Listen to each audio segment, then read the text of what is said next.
কে আসো দেখি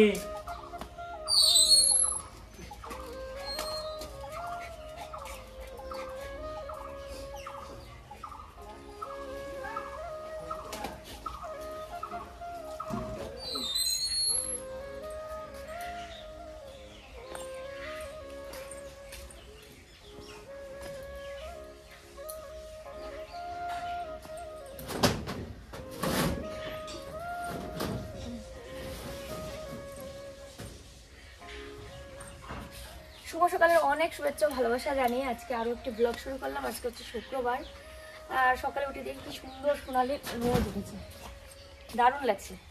মানে কালকে পেলাম হচ্ছে বৃষ্টির ফিলিংস আর আজকে পাবো হচ্ছে রোদের। কাপড়গুলো পিছনে দিলে মানে বেশি ভালো হতো, তাহলে শুকিয়ে যেত। এখানেও শুকাবে, এখানেও ভালো রোদ লাগে, দেখা যাক পরে পিছনে নিয়ে দিয়ে আসবে।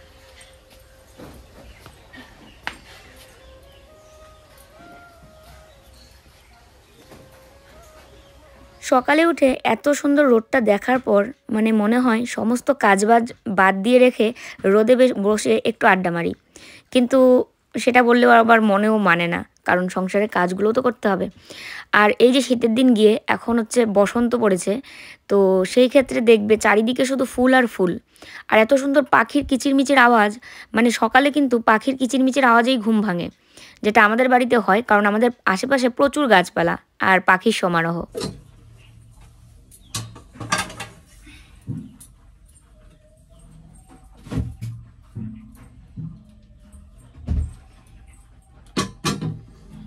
তো দুধটা এখন জাল দিয়ে নেবো।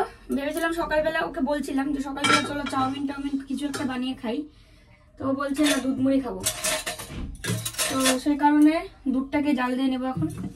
সকালবেলা তো দুধ দিয়ে যায়। আর চাটা খাওয়া হয়ে গেছে, চা খেয়ে দেই, তারপরে কাপড় চোপড়গুলো মেলে তারপরে নিজে কাপড় চেঞ্জ করে এখন রান্না করে আসলাম। আজকে যে কি রান্না করব সেটাও জানি না, ভেবে দেখতে হবে। আগে দুধ মুড়ি খেয়ে এনার্জিটা আনি, তারপরে এখন ভেবে দেখবো যে দুপুরবেলা কি রান্না করব। কালকে আমার একটা হাস্যকর ঘটনা হয়েছে। যখন আমি রাজমাটা রান্না করছিলাম, দেখবে আমি রাজমা কিন্তু জল দেওয়ার সময় ভিডিওটা করিনি। আমি খুব ইয়ে করে রেখেছিলাম যে ওটা ভিডিওটা করবোই, কারণ জলের কালারটা পুরো চেঞ্জ হয়ে গেছে। ইয়ে করা মানে সেদ্ধ করা জল না, রাজমা সেদ্ধ করা জল, পুরো কালারটা চেঞ্জ। দেওয়ার সময় তো অবশ্যই ভিডিও অল্প হলেও করবো। বাপরে কেমন করে আগুন ছিটকালো, বারুদটা পড়েই গেল ছিটকে। এবার ক্যামেরাটা ওইদিকে সেট করেছিলাম, এখন সেট করতে নিয়ে মানে বারবার অন হয়ে যাচ্ছিল, তো ক্যামেরাটা আমি অফ করলাম, করে দিয়ে আমি যখন দিব তখন আর কি অন করব। যখন অন করতে মানে আমি ভেবেছি যে অন করেছি, এদিকে অন করিনি। অন না করেই আমি জল টল ঢেলে দিলাম, নাড়াচ্ছি সুন্দর করে, তার অন্যান্য কাজ করছিলাম, তারপরে দেখি ক্যামেরাই অন করিনি। পরে এমন হাসি পাচ্ছিল যে এতদিনের মধ্যে এরকম ভুল কখনো আমার হয় না, যে ক্যামেরাই অন করলাম না, এদিকে আমি করছি। তো যাই হোক, তারপরে জল দেওয়া তো আর দেখাতে পারলামই না, রাজমাটা নাড়াচ্ছিলাম, ওইটুকুই তোমাদের পরে আবার ক্যামেরাটা অন করে দেখালাম। এদিকে দুধটাকে জালে বসিয়ে রেখে মানে অল্প করে জাল দিয়ে এপাশে আবার একটা পাপোস এনে দিয়ে দিলাম। তো এটা কিন্তু আসলে পাপোস না, এটা হচ্ছে ধোয়া একটা সেলফের পর্দা, যেটা আমার আগের যেরকম আমাদের ঘর ছিল সেই ঘরের পর্দা কিন্তু আমি বিছানার চাদর কেটে বানিয়েছিলাম, তো সেটাই রেখে দিয়েছিলাম আর কি। দেখো এখানে ফুল পরে কি সুন্দর আটকে আছে, ফুল ঝরে গিয়ে এখানে আটকে আছে, আর এখানে একটা পরে আছে। তো মা তো স্নান করতে গেল, পূজা দিবে, তো এই ফুলটা নিতে বলবো। আর বাকি ফুলগুলো মনে হয় তুলেছে, ফুল নেই, কিন্তু দারুণ গন্ধ বেরিয়েছে এখান থেকে। দুধ মুড়ি খাওয়া হয়ে গেছে, আর ও যাচ্ছে হচ্ছে দোকান। আর দোকান নিয়েই আমাদের একটা মানে বিশাল বড় সিদ্ধান্ত হয়েছে, তো সেই সিদ্ধান্তটা তোমাদেরকে পরে জানাবো। তো গতকালকের কয়েকটা কাপড় চেয়ারের মধ্যে রয়ে গেছে, সেগুলো মেলার জায়গার ওই দিকে আর নেই, তো সে কারণে এগুলো নিয়ে চলে আসলাম এই পাশে, ফাঁক পোকর দেখে এখানে মেলে দিচ্ছি। আর দেখো মানে আমাদের পিছন পাশটা এত সুন্দর লাগে, এখন তো আরও বেশি ভালো লাগে। দুদিন পরে যখন কোকিল মানে কুকু করে ডাকবে তখন মানে আরও প্রাণ জুড়িয়ে যাবে, মনে হয় যে সারাদিন এখানে এসে সময়টা কাটিয়ে দিই। এত সুন্দর হাওয়া দিচ্ছিল, আর বেশ একটু গরম গরম ভাব, একটু ঠান্ডা ঠান্ডা ভাব, মানে একদম পুরোপুরি নাতিশীতোষ্ণ আর কি। কালকে গরম করে মাথায় তেলটা দেওয়াতে মানে অনেকটা ইয়ে লাগছে, আর ওই দিন আমি কি বোকার মতো ক্যাস্টর অয়েল সবটা মানে ক্যাস্টর অয়েলই শুধু দিয়েছিলাম চুলে। আর গতকালকে নারকেল তেলের সঙ্গে মিশিয়ে তারপরে মেথি দিয়ে দিলাম। আর মেথি ভেজানো জল বা মেথি দিয়ে এরকম তেল ফুটিয়ে মাথায় দিলে মানে তেলটা একটু উষ্ণ গরম অবস্থায় যদি দেওয়া যায় ম্যাসাজ করে ভালো করে মাথায়, তাহলে আমার মনে হয় অনেক চুলের তো উপকার হবেই। আর তার সাথে মেথির তেলটা মনে হয় মাথাটা ঠান্ডাও রাখে, মেথি মনে ঠান্ডা রাখে। আমাদের বাড়িতে মা বেশিরভাগই মেথি ফোড়ন দিয়ে রান্না করতো, এখনও রান্না করে, মানে আমার বাপের বাড়ির কথা বলছি। যার যেটা কাজ সে তো করবেই। দেখো তো ও পিছনে আসেই দুইটা কাজ করতে, এক হচ্ছে টয়লেট আর হচ্ছে ছাগলের সাথে খেলু করতে। দেখো দেখো দেখো দেখো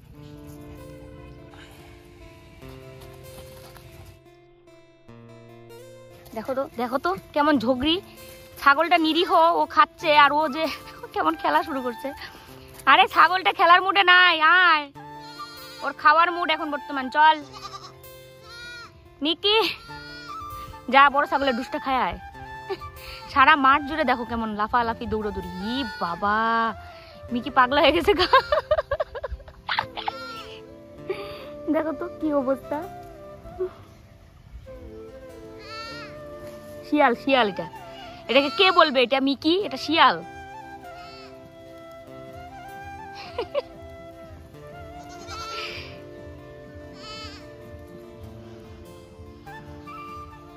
আমরা বাড়ি থাকলে কি এমনি শুকায় ও? এই যে বাড়ি থাকলে আমার সাথে পিছনে আসবে, এরকম করে দৌড়াদৌড়ি করবে, লাফালাফি করবে, ডাইট করে, জিম করে, তাহলে ও কেমন করে স্বাস্থ্যবান থাকবে। আর এই হচ্ছে বাটুল, এই যে বাটুল। মিকি আসো আসো।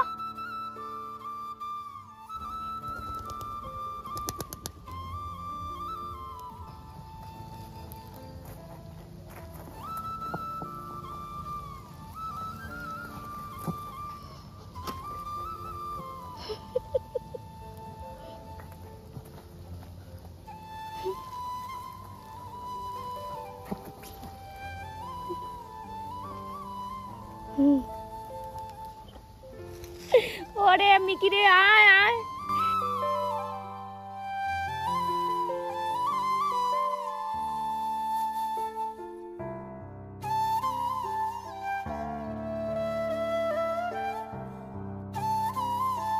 দেখো দেখো এটাকে কুলে করে নিয়ে যাচ্ছি, যাবে না, ও যাবে না। ছাগলের সাথে সেই খেলা পাইছে। দেখো অবস্থাটা, হাদাইতেছে কিরকম পরিমাণে, 22 হাত লম্বা জিব্বা বার করে। দেখো দেখো দেখো দেখো বিচ্ছু। তো মা ছাড়ো ছাড়ো, আমাকে ছাড়ো। পা ধুয়ে দিবো, আসো আসো।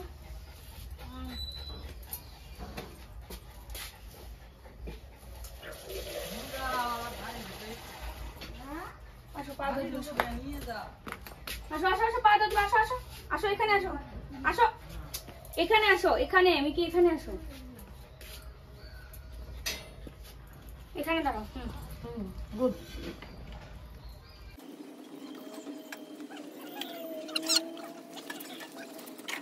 দেখো এখন ঘরে ঢুকে জল খেয়ে এখন পাখার মধ্যে লম্বা হয়ে শুইছে। হ্যাঁ, এই রোদের মধ্যে গিয়ে দৌড়ি ঝাপাঝাপি, মানে এটা ওর ভীষণ প্রিয়, এই ছাগলের সাথে খেলাটা।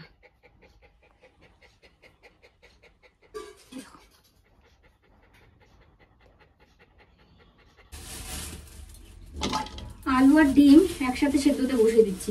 প্রথমে ভেবেছিলাম ডিম চচ্চড়ি করব, তারপরে আবার ভাবলাম এই ছোট ছোট আলুগুলো দিয়ে ডিমটা বেশ টেস্টি হবে খেতে, তো সেই কারণে আলু আর ডিম একসাথে সিদ্ধ বসিয়ে দেবো। এত কষা কষাটা সবসময় খাওয়া যায় না।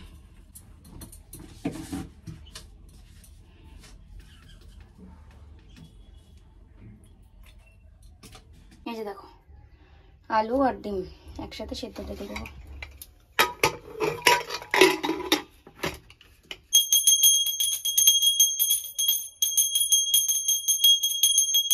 তো দেখো এখানে হচ্ছে বসে বসে পেঁয়াজ রসুন আদা এগুলো কেটে নিচ্ছে, কারণ আলু আর ডিমের তরকারি বানাবো, তো পেঁয়াজ রসুন আদা তো দিতেই হবে। আর এখানে বসে থেকে মিকির সাথে একটা রিলসও বানিয়েছিলাম, এত ভালো লেগেছে রিলসটা, মানে কি বলি আর। তো এদিকে বসিয়েছি হচ্ছে মুসুরের ডাল, সেটা হচ্ছে পাতলা করে একটু বানাবো টমেটো দিয়ে। টমেটো, পেঁয়াজ এগুলো তো থাকবেই। মসুরের ডালটা সেদ্ধতে বসিয়ে দিচ্ছি, আর আলু আর ডিমটাকে গামলায় ঢেলে নিলাম। হালকা পাতলা খেতে ইচ্ছে করছে, এত বেশি মশলাপাতি দিয়ে খেতে আর ইচ্ছে করছে না। তো বেশ কয়েকটা শুধু মটরশুঁটি রয়ে গেছে, তো সে কারণে ভাবলাম ডালের মধ্যে দিয়ে দিই, তো মটরশুঁটি খাওয়াও হবে প্লাস ডালটাও ভালো লাগবে, ভেজ ডাল লাগবে। তার সাথে টমেটো আজকে দিবই। তোমরা প্রায়ই বলো যে টমেটো কেন দিই না, তো বাড়িতে থাকলে টমেটো দেওয়ার চেষ্টা করি, না থাকলে আর কি করি।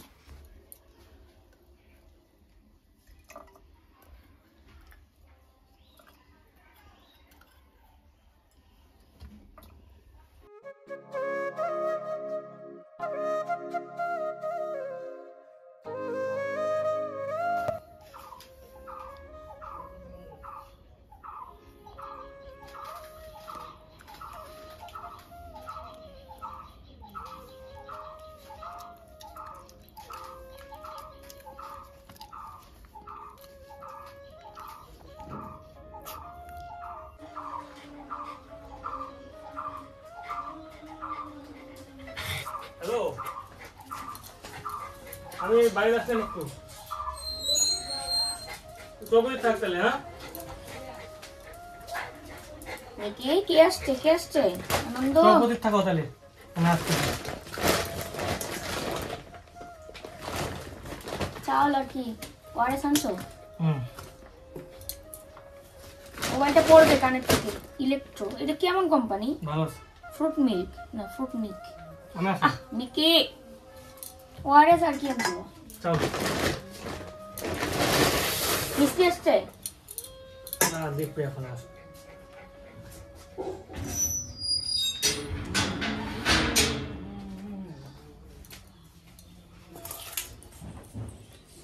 তো এই যে দেখো বাজার থেকে এটা নিয়ে আসলো ওয়ারেস, কারণ আমি অ্যান্টিবায়োটিক খাচ্ছি আজকে 2 দিন হলো মনে হয়, 2 দিন না 3 দিন ভুলে গেছে। কি বাবা, গুটুন আমাকে ধরছে।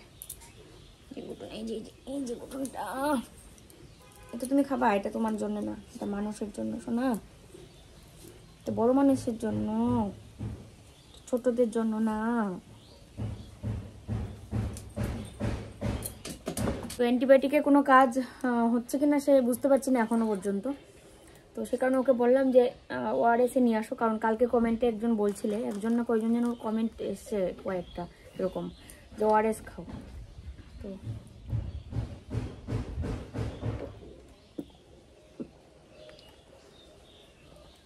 একটু টক টক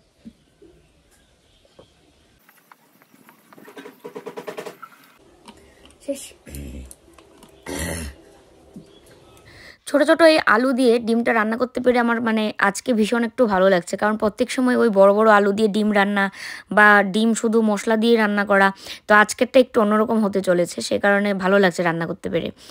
আর এত মানে ঝাঁজ লাগছিল, এদিকে এক্সস্ট ফ্যান চালানো, কিন্তু আমাদের পূর্ব পাশটা দিয়ে প্রচুর হাওয়া দিচ্ছিল, আর সমস্ত মশলার এইগুলোর ঝাঁজটা সব আমার নাকে ঢুকছিল।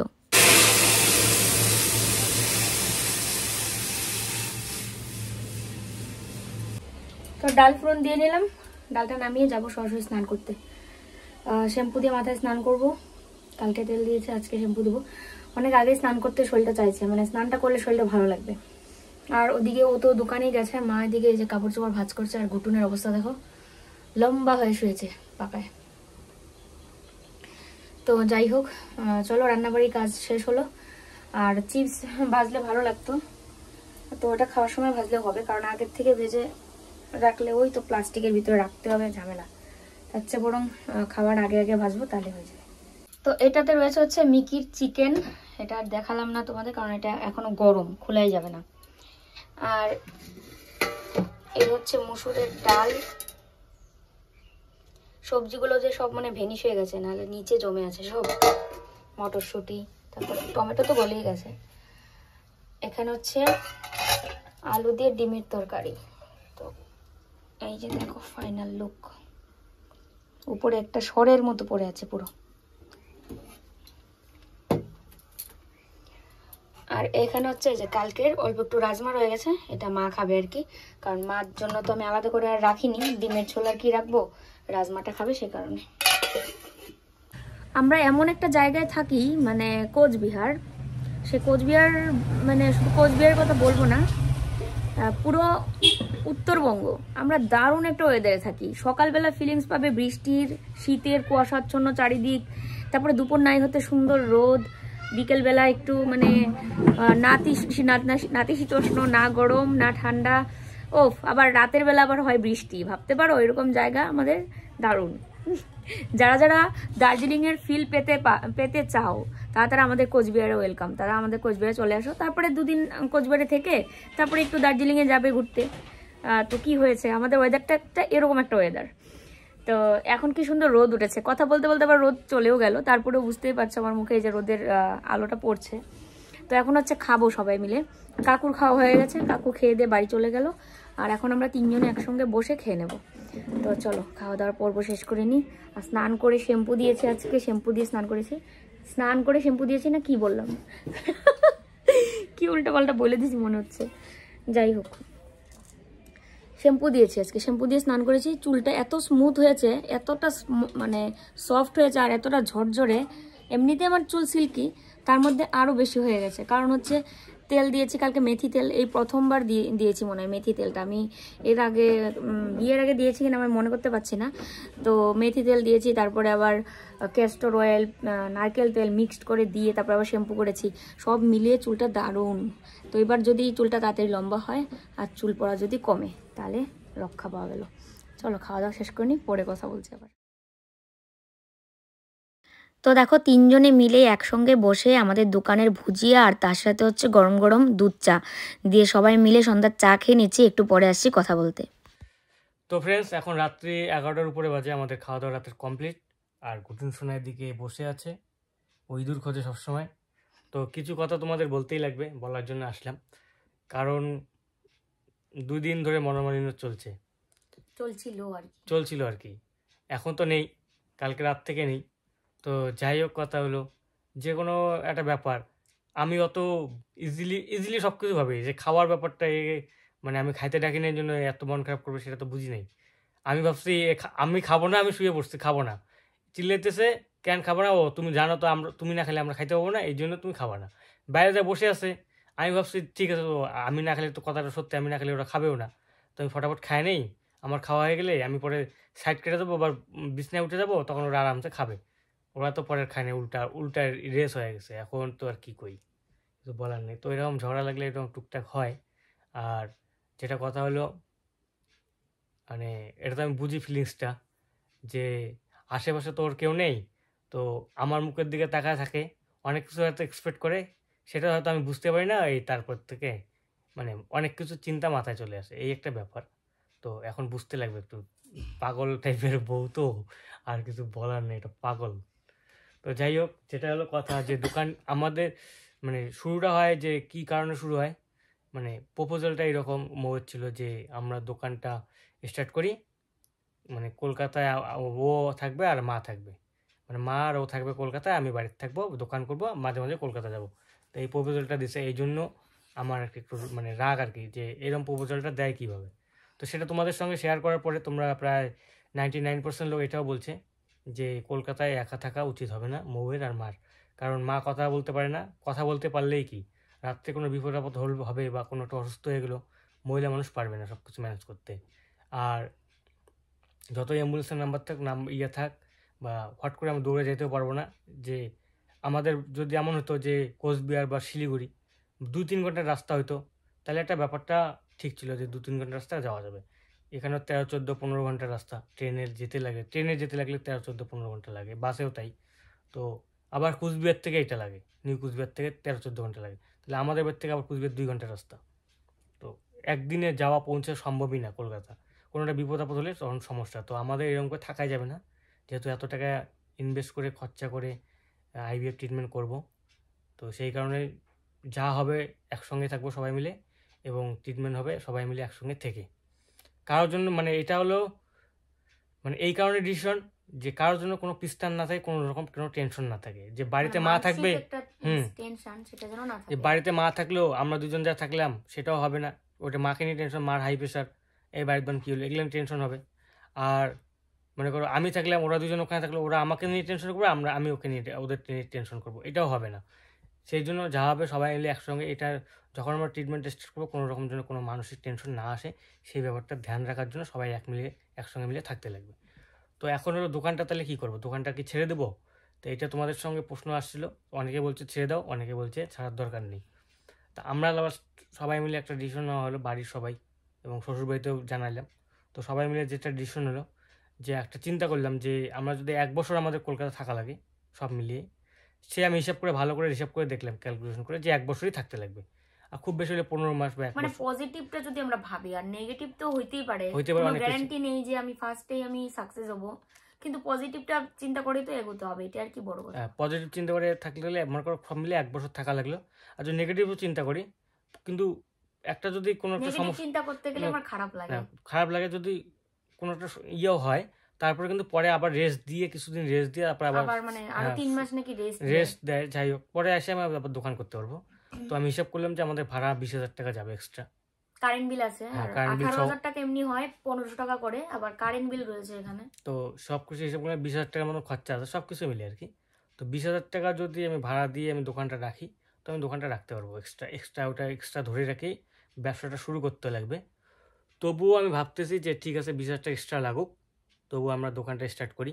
কারণ তাহলে যদি এখনই ছেড়ে দিতে লাগবে, এখনই ছেড়ে দিতে লাগবে, যেহেতু আমি 1 মাস আগে জানাইছি। এবং মানে দোকান ছাড়ার 3-4 মাস আগে অন্তত বলতে লাগবে মালিককে, এটা আর কি সত্য।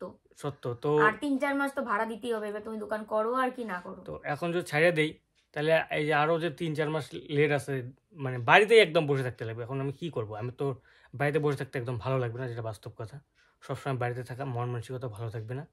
ওই জন্য চিন্তা করলাম 20,000 টাকা যদি লস হয়, লস হবে না এই কারণে, কারণ আমি তো দোকান যখন স্টার্ট করবো দোকানের টাকাও আসবে, বিক্রি হবে, দোকানের কিছু সেল হবে, প্লাস আমি ইউটিউবে ভিডিও করব যদি কন্টিনিউ করি। যখন সবার সামনে কথা দিচ্ছ তাহলে তুমি ভিডিও করবা না? আমি তো ভিডিও যখন যেটা কন্টেন্ট থাকে আমি ভিডিও করি। ওটাই এখন মানে দোকানটা আমার কন্টিনিউ ছিল না, ওই জন্য আমি ভিডিও করিনি। দোকানটা যখন কন্টিনিউ থাকবে ছোট মোটো যাই হোক ভিডিও করার চেষ্টা করব। কন্টিনিউ থাকাকালীনও তুমি করো না এই ভিডিও? হ্যাঁ, যে ভিডিও করে আমি যে ভিডিও করি এবং দোকান চালাই, তাহলে আমি একটা হিসাব করে এসেছি 1-1.5 মাসের টাকা দিলেই আমার কিন্তু 1 বছরের ভাড়া হয়ে যাবে। ইনকামের টাকা যদি দিই তাহলে আমার কিন্তু 1 বছর ভাড়া হবে, বাকিটা তো আমি দোকান করতে পারবো। এই চিন্তা করে আমরা কাল পরশুর মধ্যেই দোকানে নতুন মাল তুলে দোকান স্টার্ট করছি। পুজো তো আগেই হয়েছে, পুজো করার কোনো ব্যাপার নেই। তো মানে দোকানটা খালি ইয়েটা চেঞ্জ হচ্ছে, ক্যাটাগরিটা চেঞ্জ হচ্ছে। স্টেশনারি ছিল এতদিন, আমাদের পুরনো কাপড়ের দোকানে ফিরে যাচ্ছে। হ্যাঁ, আমাদের আগে যেটা ছিল, যেটা দিয়ে আমাদের সংসার চলতো, এত বছর আমরা চালিয়েছি ইউটিউবে আসার আগে কাপড়ের দোকান, সেটা দিয়ে আমরা আর কি ফিরে যাচ্ছি। মানে সেটাই ভালো, ওই এক্সপেরিয়েন্সও আছে। ওই ব্যবসাটায় আমার পুরনো মহাজনরাও আছে, কথাটা তো হয়েছে, বলছে মালটাল কোনো ব্যাপার নেই, টাকা পয়সা ছাড়াও মানে অল্প কিছু টাকা দিলেও মাল দিবে এমনও আছে, বাকিও নেওয়া যায়, অসুবিধার কিছু নেই। তো করা যাবে, অসুবিধার কিছু নেই। একটা ব্যবস্থা করতে হলে পুরানা, যদি আমি কলকাতা যখন যাব তখন কিছুটা জিনিসগুলো ব্যবস্থা করে যেতে লাগবে আর কি। আর ওটাই, আর কলকাতা গিয়ে যে চাকরি পাওয়া যাবে সেটাও কিন্তু অনেকে এটাও কমেন্ট করেছে যে কলকাতা এসে যে তোমার চাকরি পেয়ে যাবে, সেটারও কিন্তু কোথাও একটা দোকানে বা কোনো একটা শপে থাকলেও 8-10 হাজার টাকা ইনকাম কোনো ব্যাপার না, তা তো খুঁজতে হবে, মানে প্রথমে গিয়েই পাবে না, এটাই সবাই বলছিল আর কি। এটা আমি তো আর হাইফাই চাকরি খুঁজবো না, 10-15 চাকরি তো। আবার অনেকে এটাও বলছিল যে দোকানটা ছেড়ে দাও, বাচ্চা তো আগে, বাচ্চাটার দিকে ফোকাস করো, মানে এটাই ফোকাস থাকবে বাচ্চার দিকে ফোকাস করতে নিয়ে এদিকে যদি ও দোকানে না যায়, ওর মন মানসিকতা সবসময় খারাপ থাকে, যেটা সত্যি কথা। সারাদিন ঘরে বসে মানে এমন একটা সিচুয়েশন না ডাইনে হেলতে পারতেছ না বাইরে। এতদিন যে দোকানটা ছিল ওর মনটা আলাদাই ভালো ছিল, তোমাদেরকে মানে ও যেহেতু ভিডিও করে না সে কারণে রেগুলার দেখাতেও পারেনি যে দোকান যাচ্ছে বা আসছে। আমি যতটা পেরেছি বলেছি, সবসময় মাথায়ও থাকে না। তো সেই ক্ষেত্রে এখন এই কদিন যাবতে যে দোকানটা ছেড়ে দিবে নিয়ে মালগুলো আরেকজনকে দিয়ে দিল, কালকে না আজকে, কালকে। তো সে তার আগের থেকেই যেহেতু দোকানটা বন্ধ, তো ওর মন মানসিকতাই অনেকটা খারাপ হয়েছে, এটা বুঝাই যায় আর। মানে কথা হলো আইভিএফ ট্রিটমেন্ট হবে একদম, আমরা সবাই মিলে থেকে করব। এবং এখন যেহেতু দোকান আছে, দোকান করব, সে যতদিনে করতে পারি, 1 মাস করতে পারি, 2 মাস করতে পারি, 5 মাস করতে পারি, বা যখন যা হবে সেটাই হবে, ওইভাবে করবো। আর যখন দোকান করব, যখন ট্রিটমেন্ট শুরু হবে থাকবো ওখানে, যে দোকান বন্ধ থাকলে থাকবে, এটাই হলো কথা। মানে তাহলে সিদ্ধান্ত এটাই হলো যে আমরা দোকান রাখতেছি এবং নতুন মাল করব এবং ব্যবসাও করব। যখন মাথা থেকে একটা বড় চিন্তা গেল, তোমাদেরকেও জানালাম, আশা করি সবাই তোমরা খুশি হবে। আর মানে এরপরে আর আমার যে জায়গায় দোকান ওখানে ফ্লাইং কাস্টমার তো থাকবেই, প্লাস রেগুলার কাস্টমারও থাকবে, যারা সবসময় মাল নেয় তারা তো থাকবেই, ফ্লাইং আমি একটা কাস্টমার জিনিস প্রচুর থাকবে। বলি যে আমার একটু ধৈর্য আরো বেশি একটু রাখা লাগবে, মানে সবকিছুতে এত কান্নাও করা যাবে না, ভেঙে পড়া যাবে না, আর কারোর সাথেও তো শেয়ারও করাটা ঠিক না, ফ্যামিলির ব্যাপার। তো চলো আজকের মতো এখানেই, গুড নাইট, টাটা। টাটা। আমি ডাইনাতে পাহাতে দিচ্ছি কারণ আমার ডাইনাত বন্ধ। অসুবিধা নাই, টাটা।